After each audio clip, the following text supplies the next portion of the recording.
सकाळी सकाळीच पेट्रोलची देवाणघेवाण करताना मी आणि माझा पती इथं बसलेलो होतो, कारण की माझ्या गाडीत बिलकुल पण पेट्रोल नव्हतं आणि पेट्रोलला टाकणं मस्त होतं, कारण की खूप दिवसापासून यूज नव्हती होती गाडी.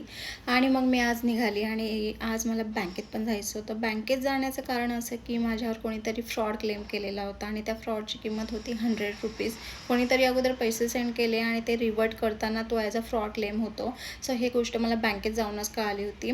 आणि बँकेत गेल्यावर त्या लोकांनी त्या फ्रॉड वगैरेचा रेफरन्स नंबर, एक्नॉलेजमेंट नंबर, नंतर सगळी इन्फॉर्मेशन प्रोसेस करण्यासाठी खूप टाईम घेतला आणि मला तिकडंच बसून राहावं लागलं. आणि इकडं बसल्या बसल्या मला एवढं जबरदस्त हेडॅक झालं. मला बाहेर येऊन अगोदर पहिली गोष्ट घ्यावी लागली चहा.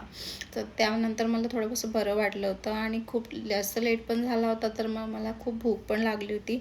सो येता येता मी गेली होती पाणीपुरी खाण्यासाठी. खूप दिवसानंतर मी पाणीपुरी पण खाणार होती आणि त्या पाणीपुरीची किंमत ऐकून तुम्हाला पण शॉक बसेल. एवढी महाग पाणीपुरी मी पण फर्स्ट टाईम ऐकली होती आणि खाल्ली होती.